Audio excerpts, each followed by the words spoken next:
تو اللہ تبارک و تعالیٰ کا بہت بڑا احسان اور کرم ہوا کہ اللہ نے ایک بار پھر ہمیں رمضان المبارک کے قریب پہنچا دیا۔ یہ خوش قسمت اور قسمت والوں کو ہی نصیب ہوا کرتا ہے، لیکن اس کی شرط یہ ہے کہ انسان کو اس کی اہمیت کا اندازہ ہو، اس کو پتا ہو کہ کتنا بڑا اور کتنا مقدس اور کتنا عظیم مہینہ اللہ نے ہمیں عطا کیا ہے۔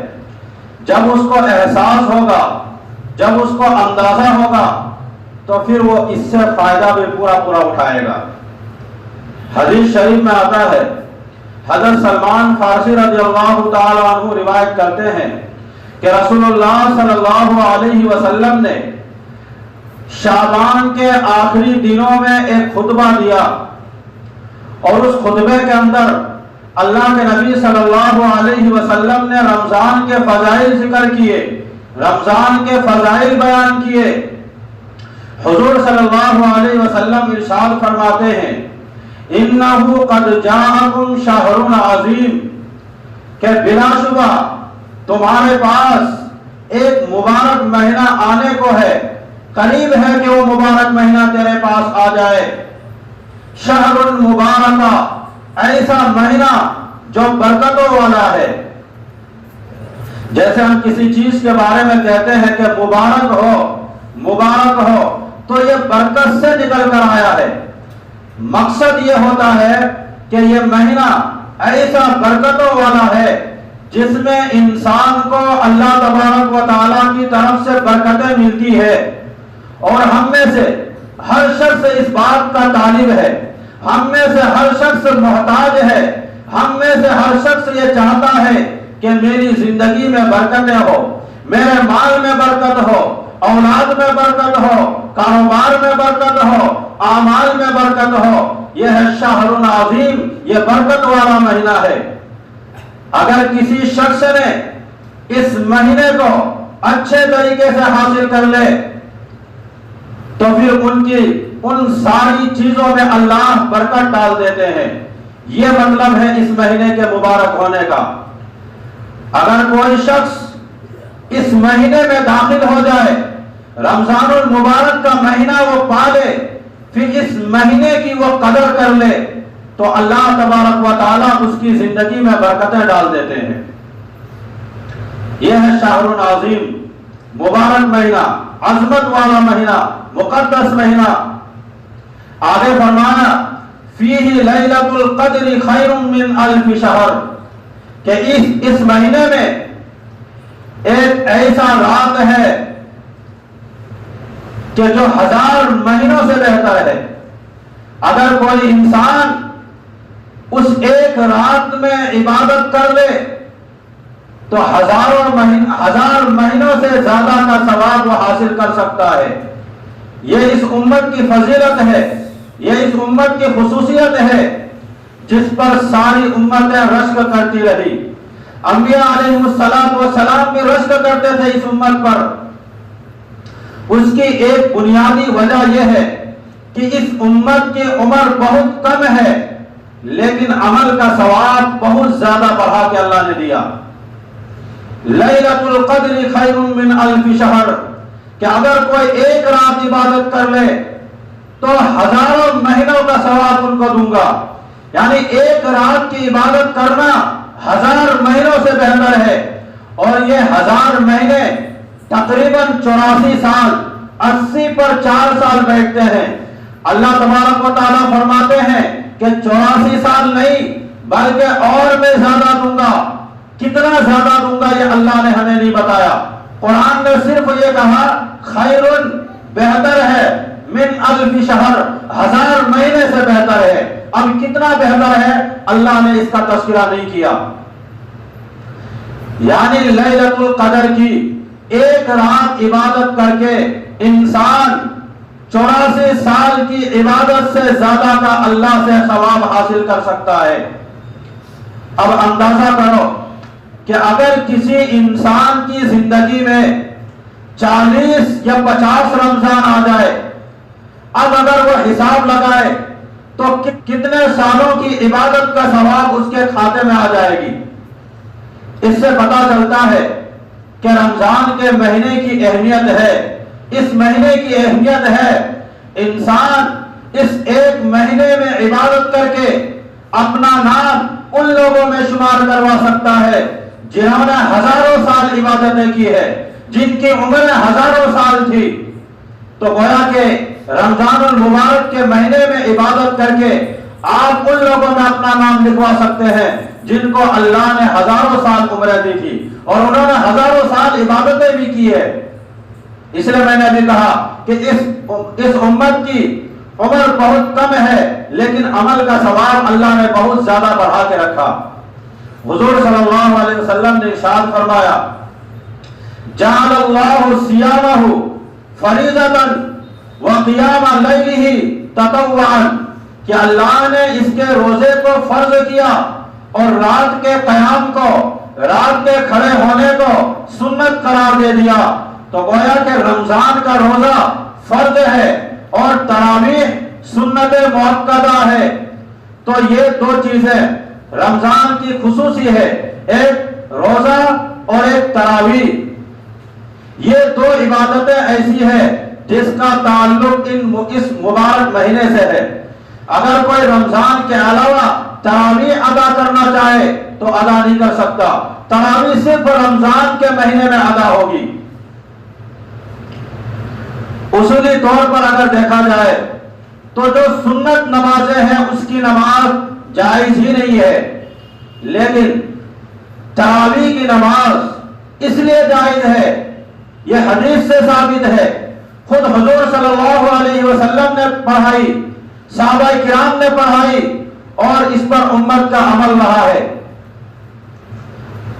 تو یہ دو خاص عبادتیں ہیں جو اس مہینے کے ساتھ خاص ہے، اور اس مہینے سے فائدہ اٹھانے کا سب سے پہلا تقاضا یہ ہے کہ ان دونوں چیزوں کا اہتمام کیا جائے، ایک روزے کا اور دوسرا تراویح کا۔ روزے کا اہتمام کرنے کا مطلب یہ ہے کہ انسان کم از کم درجے میں روزہ ضرور رکھے جس پر روزہ فرض ہے، بلا وجہ عذر تلاش کر کے یہ کوشش کرنا کہ کسی طریقے سے میرے لیے یہ جائز ہو جائے کہ میں روزہ نہ رکھوں۔ تو میری بات کو اچھی طریقے سے سمجھ لیں اور اپنے دماغ میں گھسا لیں۔ ان لوگوں کے لیے کہہ رہا ہوں جو بلا وجہ عذر کر کے رمضان کے روزے چھوڑ دیتے ہیں، تو میری بات کو اپنے دماغ میں گھسا لیجئے کہ آپ کے عذر کرنے کی وجہ سے اور بلا وجہ عذر کرنے کی وجہ سے آپ کے لیے رمضان کے روزہ چھوڑنا جائز نہیں ہے۔ یہ آپ اللہ کو دھوکہ نہیں دے سکتے ہیں، انسان کو دھوکہ دے سکتے ہیں۔ آپ کسی عالم کے پاس جائیں گے، آپ اپنا مسئلہ رکھیں گے کہ اگر میں روزہ رکھوں گا تو میری بیماری بڑھ جائے گی، یا بیمار تو نہیں ہوں لیکن اگر میں نے روزہ رکھ لیا تو میری بیماری واپس لوٹ کر آ جائے گی۔ تو ظاہر ہے عالم اسی کے متعلق آپ کا فیصلہ سنائے گا کہ ٹھیک ہے آپ کے لیے روزہ رکھنا جائز نہیں ہے، آپ روزہ چھوڑ سکتے ہیں۔ لیکن اللہ کو آپ دھوکہ نہیں دے سکتے ہیں کہ آپ روزہ رکھ سکتے ہیں یا نہیں رکھ سکتے ہیں، یہ اللہ بہتر جانتا ہے اور آپ بہتر جانتے ہیں کہ میں روزہ رکھ سکتا ہوں یا نہیں رکھ سکتا ہوں۔ تو کسی عالم سے مسئلہ پوچھ کر روزہ نہ رکھنے کو اپنے لیے جائز قرار دینا یہ اپنے آپ کو دھوکہ دینا ہے۔ قرآن کہتا ہے یخادعون اللہ والذین آمنوا وما یخدعون الا انفسهم وما یشعرون، یہ لوگ اللہ کو دھوکہ دینے کی کوشش کرتے ہیں، وما یخدعون الا انفسهم، حالانکہ یہ خود اپنے آپ کو دھوکہ دے رہے ہیں، وما یشعرون، اور ان کو پتہ بھی نہیں چل رہا ہے۔ تو اللہ کو کوئی دھوکہ نہیں دے سکتا۔ تو بلا وجہ عذر تلاش کر کے یہ کہہ دینا کہ میں روزہ نہیں رکھ سکتا ہوں، میں کام میں جاتا ہوں، میری ڈیوٹی بڑی سخت ہے، دھوپ میں کھڑا ہونا پڑتا ہے، دھوپ میں کام کرنا پڑتا ہے، گاڑی چلانی ہوتی ہے، کاروبار پہ بیٹھنا ہوتا ہے، اللہ تبارک و تعالیٰ کے یہاں یہ سب عذر قابل قبول نہیں ہے، ان میں سے ایک بھی عذر اللہ کے یہاں مقبول نہیں ہے۔ حدیث شریف میں آتا ہے کہ جس شخص نے بھی رمضان کا ایک روزہ بھی جان کر چھوڑ دیا، لم یقضہ صوم الدہر، اگر وہ ساری زندگی روزہ رکھتا رہے پھر بھی اس ایک روزے کا کفارہ ادا نہیں ہو سکتا، پھر بعد میں انسان افسوس کرتا رہے، ندامت کرتا رہے، فائدہ کچھ بھی نہیں ہوگا۔ روزہ رکھنا کون سا مشکل کام ہے؟ سر پہ کوئی آسمان تو اٹھانا نہیں ہوتا ہے، سر پہ کوئی پہاڑ تو اٹھانا نہیں ہوتا ہے، صرف ایک وقت کا کھانا چھوڑنا پڑتا ہے۔ صبح کو ہم سحری کھا لیتے ہیں، شام کو ہم افطاری کر لیتے ہیں، اگر بیچ میں کوئی چیز چھوٹ رہا ہے تو وہ دوپہر کا کھانا چھوٹ رہا ہے۔ تو کوئی ایسا کام اللہ نے تو ہم پر فرض نہیں کیا کہ جو انسان یہ کہے کہ ہم سے یہ کام نہیں ہو سکتا ہے، یہ بہت مشکل کام ہے۔ اللہ نے تو بندے کو حکم دیا کہ تم سحری کھاؤ۔ اللہ کے نبی صلی اللہ علیہ وسلم نے ارشاد فرمایا تسحروا، تم سحری ضرور کھایا کرو، اور اللہ نے حکم دیا کہ افطاری بھی کرو، تو گویا کہ سحری کھانا بھی مسنون عمل ہے اور سحری افطاری کرنا بھی مسنون عمل ہے۔ تو گویا کہ انسان صبح کا ناشتہ بھی کر رہا ہے اور رات کا کھانا بھی کھا رہا ہے، لیکن اللہ نے یہ حکم نہیں دیا کہ رات کا کھانا 12:30 بجے یا 12 بجے رات کو افطاری کرنی ہے۔ مغرب کے اذان کے ساتھ ہم روزہ کھول دیتے ہیں، تو بیچ میں اگر کوئی چیز چھوٹ رہی ہے تو وہ دوپہر کا کھانا چھوٹ رہا ہے، اگر بیچ میں کوئی چیز چھوٹتا ہے تو دوپہر کا کھانا چھوٹ رہا ہے۔ اور زندگی میں کتنی دفعہ ایسا ہوتا ہے کہ انسان دکانوں پہ بیٹھا ہوتا ہے، کاروبار میں بیٹھا ہوتا ہے اور وہ دوپہر کا کھانا بھول جاتا ہے، گاہکوں میں کسٹمروں میں اتنا بزی ہو جاتا ہے، اتنا مصروف ہو جاتا ہے، اس کو یاد ہی نہیں رہتا کہ میں نے دوپہر کا کھانا کھایا کہ نہیں کھایا۔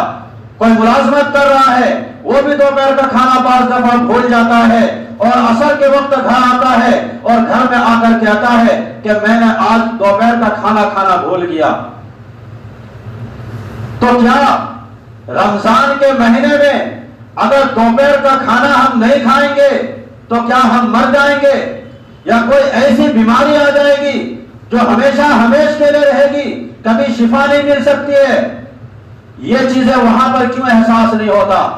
میں آپ کو بتاتا ہوں، وہاں پر اس لیے احساس نہیں ہوتا، وہاں جو ہم نے بھوک برداشت کی ہوتی ہے وہ پیسے کے لیے برداشت کی ہوتی ہے، کاروبار کے لیے برداشت کی ہوتی ہے، ملازمت کے لیے برداشت کی ہوتی ہے، اس لیے ہمیں پتہ نہیں چلتا کہ مجھے بھوک لگ رہی ہے یا نہیں لگ رہی ہے، میں نے کھانا کھایا کہ نہیں کھایا، دن ایسے ہی گزر جاتا ہے، لیکن اس کو پتہ نہیں چلتا کہ میں نے دوپہر کا کھانا کب کھایا۔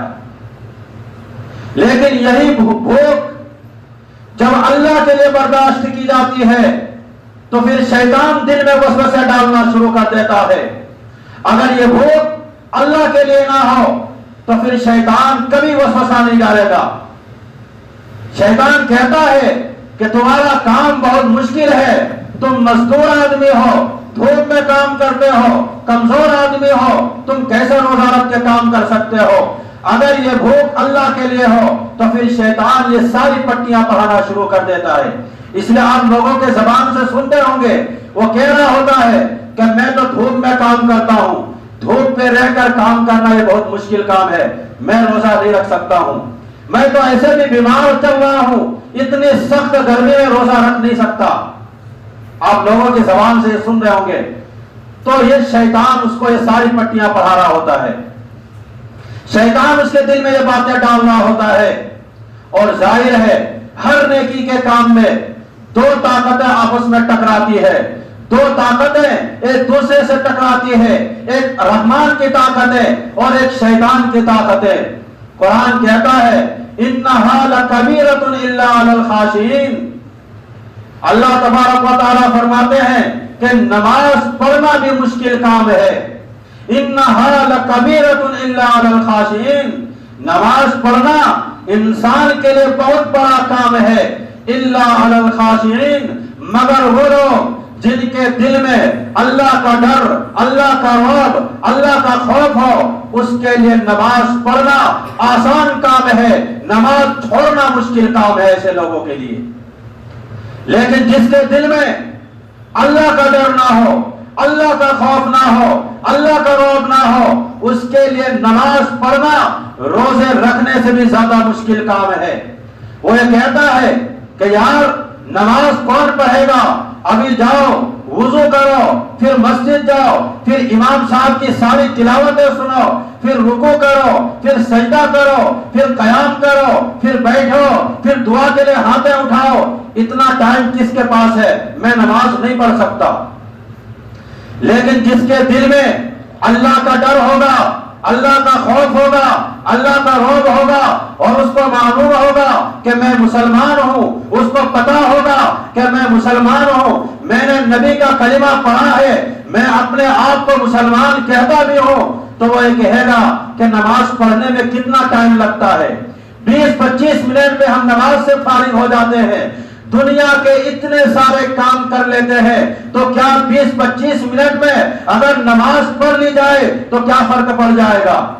تو ایسے لوگوں کے لیے نماز پڑھنا آسان کام ہے، نماز چھوڑنا مشکل کام ہے، جس کے دل میں اللہ کا ڈر ہوگا۔ لیکن جس کو اللہ توفیق نہ دے، آپ اس سے دنیا کا مشکل سے مشکل کام کروا لو، اس کو کہہ دو کہ بوریوں سے بھرا ہوا ٹرک خالی کر دو، وہ خالی کرنے کے لیے تیار ہے، لیکن اس کو کہو کہ پنکھے کے نیچے 2 رکعت نماز پڑھ لو، وہ کہے گا کہ میں نہیں پڑھ سکتا۔ تو بوریوں سے بھرا ہوا ٹرک خالی کرنا آسان ہے، پنکھے کے نیچے 2 رکعت نماز پڑھنا اس کے لیے مشکل ہے۔ بوریوں سے بھرا ہوا ٹرک خالی کرنا کیسے آسان ہو گیا، اور پنکھے کے نیچے 2 رکعت نماز پڑھنا کیسے مشکل بن گیا؟ کس چیز نے اس کو آسان کر دیا اور کس چیز نے اس کو مشکل بنا دیا؟ سوائے اس کے کہ اگر دل کے اندر اللہ کے حکم کی اہمیت ہو، اللہ کا ڈر ہو، اللہ کا خوف ہو، اللہ کا رعب ہو، اور وہ یہ سمجھتا ہو کہ کل قیامت کے دن اللہ کو مجھے حساب دینا ہے، کل قیامت کے دن اللہ مجھ سے پوچھے گا کہ 60-70 سال کی زندگی تو نے کس انداز میں گزار دی ہے، میں اللہ کا بندہ ہوں، اللہ نے مجھے پیدا کیا ہے، اللہ نے مجھ پر یہ ساری چیزیں فرض کیا ہے، تو بتاؤ جن کو یہ ساری چیزوں کا علم ہو اس کے لیے نماز چھوڑنا آسان ہے؟ وہ کبھی نماز نہیں چھوڑ سکتا، کبھی روزہ نہیں چھوڑ سکتا، ہو ہمیشہ شریعت کے پابند ہوگا۔ لیکن چونکہ ان چیزوں کا ہمارے دلوں میں جگہ نہیں ہے، ہم نے اللہ کا رعب اس دل میں رکھنا تھا لیکن ہم نے اس کو باہر کر دیا، اللہ کے حکم کو اس دل میں رکھنا تھا اس کو میں نے باہر کیا، شریعت کو اس دل کے اندر رکھنا تھا ہم نے اس کو باہر کیا، اور شیطان کے تمام مشورے کو اس دل کے اندر جگہ دے دیا، جس کی وجہ سے نماز پڑھنا، روزہ رکھنا، شریعت کے مطابق اپنے آپ کو زندگی گزارنا اتنا مشکل بن گیا کہ اس کا کوئی اندازہ نہیں لگا سکتا۔ آپ پہاڑوں کو توڑنے بول دو وہ پہاڑ توڑنے کے لیے تیار ہو جائے گا، لیکن نماز کے لیے بول دو وہ نماز نہیں پڑھے گا۔ تو بلا وجہ عذر تلاش کر کے غفلت کرنا، اور جو ہمارے نوجوان ہیں وہ روزہ رکھنے میں خاص طور پر بہت غفلت کرتے ہیں۔ جس کو دیکھو کوئی گٹکا کھا رہا ملتا ہے، کوئی سگریٹ پی رہا ہوتا ہے، کوئی پانی پی رہا ہوتا ہے، کوئی کھانا کھا رہا ہوتا ہے، اور اس میں نوجوان مرد اور نوجوان عورتیں دونوں شامل ہیں، اور جو بوڑھے حضرات ہیں وہ روزہ رکھ رہے ہیں، اس کے لیے کوئی مشکل کام نہیں ہے، لیکن جو نوجوان ہیں وہ کہتے ہیں کہ ہمارے لیے روزہ رکھنا بہت مشکل کام ہے۔ نوجوانوں شرم سے ڈوب مرو، سوچنے کا مقام ہے، جس کی عمر 60 سال ہے وہ کہہ رہا ہے کہ روزہ رکھنا آسان ہے، اور جس کی عمر 25 اور 30 سال ہے وہ کہہ رہا ہے کہ روزہ رکھنا مشکل کام ہے۔ اس سے کیا پتا چلتا ہے؟ اس سے یہی پتا چلتا ہے کہ سوائے غفلت سستی کے کچھ اور نہیں ہے۔ اس لیے آپ اپنی اولاد کو ایسی تربیت کریں، ایسی ان کو تعلیم دیں، ایسی صحبت میں بیٹھائیں کہ جب وہ بالغ ہو جائے تو روزہ رکھنے کو اپنے لیے باعث برکت اور ثواب سمجھے، روزہ رکھنے کو اپنے لیے مصیبت اور پریشانی نہ سمجھے کہ کون روزہ رکھے گا۔ یہ اسی وقت ممکن ہو سکتا ہے جب انسان اپنی اولاد کی تربیت اچھے انداز میں کرے اور بچپن ہی سے ان کو یہ ساری چیزیں سکھائے اور نیک لوگوں کی صحبت میں بیٹھائے، تو پھر معاملہ الٹا ہوگا، اس کے لیے روزہ رکھنا آسان ہوگا، روزہ چھوڑنا مشکل ہوگا اس کے لیے۔ چاہے کچھ بھی ہو جائے، کوئی پریشانی، معمولی بیماری کی وجہ سے آج ہم روزہ چھوڑ دیتے ہیں، لیکن جس بچے کے اندر یہ صفت آ جائے وہ سخت بیمار بھی ہوگا لیکن وہ سوچ رہا ہوگا کہ روزہ چھوڑنا اتنا آسان کام نہیں ہے، اس بیماری کی وجہ سے میں روزہ چھوڑ دوں، ایسا نہیں ہو سکتا۔ یہ اسی وقت ہوگا جب ان صفات کو اپنے بچے کے اندر ڈالنے کی کوشش کریں گے۔ اگر یہ صفات آپ کے بچے کے اندر نہیں ہے تو پھر آپ دیکھ رہے کہ معاشرے کے اندر ہمارا نوجوان، چاہے وہ عورت ہو چاہے وہ نوجوان مرد ہو، کتنا روزہ رکھ رہا ہے۔ اس کی مین وجہ یہی ہے کہ ان کے والدین نے اس کی تربیت صحیح انداز سے نہیں کی۔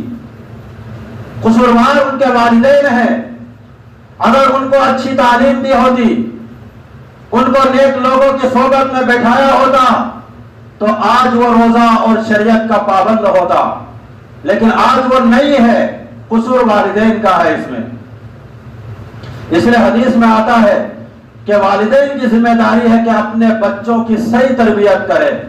صحیح تربیت کا مقصد یہ ہوتا ہے کہ ہمیشہ خیال رکھے کہ میرے بیٹے کا اٹھنا بیٹھنا کن لوگوں کے پاس ہوتا ہے۔